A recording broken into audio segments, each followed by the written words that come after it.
All right, well, good afternoon. We're here at Valenti Print Group, and we're here with Caroline and Debbie. So, if you could kindly introduce yourselves to us. Sure, I'm Debbie Halcrow, president of Valenti Print Group. And I'm Caroline Ching. I am the controller. Thank you. Thank you for inviting us to your office and giving us the opportunity to have this interview. If you could give us an overview of the company, a brief history, if you could. Sure. We were incorporated in 1981 as Valenti Brothers Graphics. Patrick Valenti was the owner.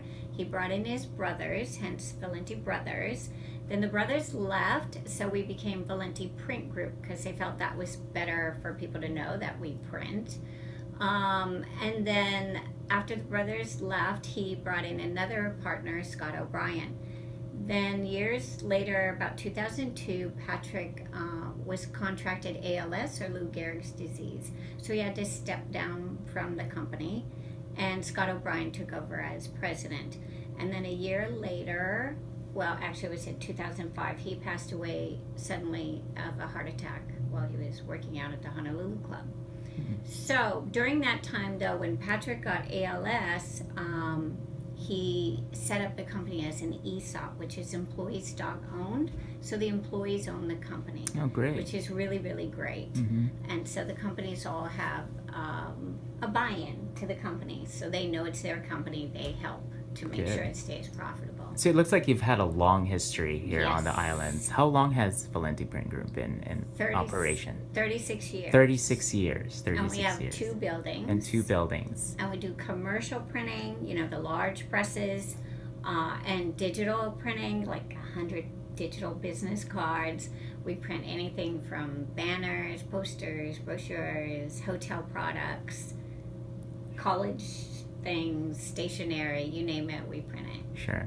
Caroline, if you could give us kind of like an idea of where you get your revenue, like revenue streams or products or services, perhaps? Since we do mailing, we do mailing and printing, all of our revenue pretty much comes from that. Since it is like manufacturing, because we do everything custom, we basically run everything just-in-time inventory, so we don't have a lot of stuff on hand. So we do order paper when somebody asks for a job, and that's pretty much it. And are most of those come locally, or do you have to import some of your supplies from the mainland? Most of it's local. Most of it's local. We do foiling, so the foil comes from the mainland.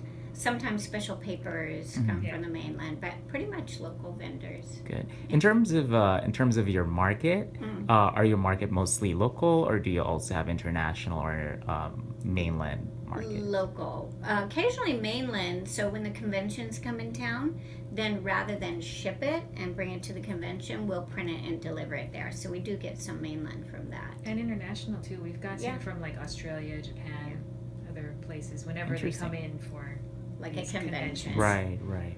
So one of the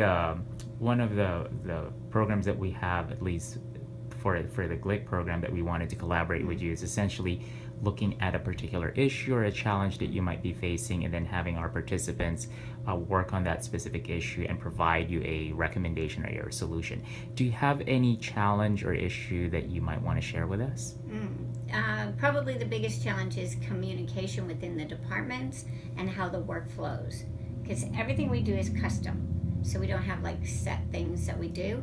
So you would start from estimating to writing the ticket to going to art to pre-press, print, and then bindery, and then mailing. So a lot of people touch it, and that's where it gets bottlenecked or people don't communicate. Sometimes things get lost, forgotten, or confused, or something like that, or people just don't.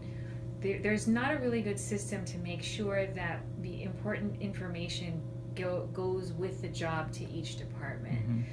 We have a piece of paper that goes with every job. It's like a quality control sheet, and that is not proving to work as well as we think it should. So we're trying to find some other way to make sure that everybody can get the information they need. It can go to the next department when it's done. Nothing sits anywhere and people are like, where's the job? Something like Sure.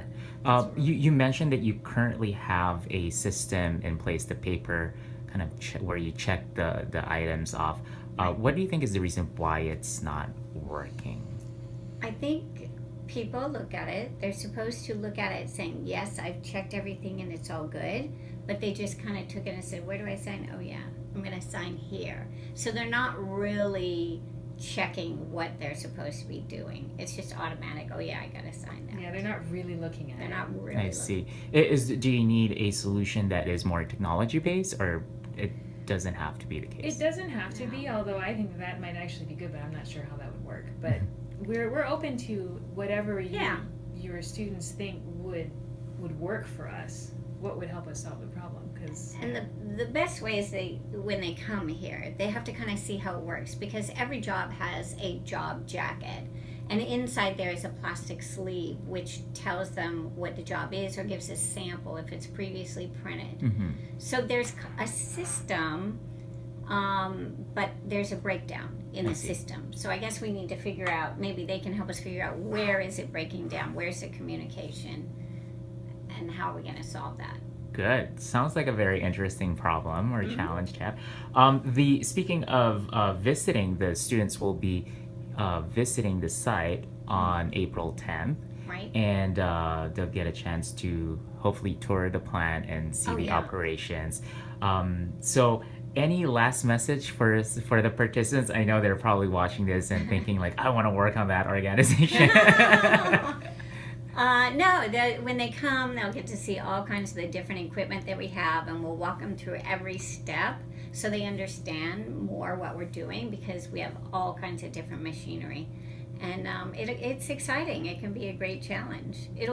Having them help us will give a different perspective, because we look at it every day. We look at it every day, so it's like we're not seeing fresh new eyes. Fresh eyes. Yes. Yeah, we need that. Well, thank you so much, Debbie. Thank you so much, Caroline, for this opportunity, and we hope that we'll be able to help you with this challenge. So do we. Yeah.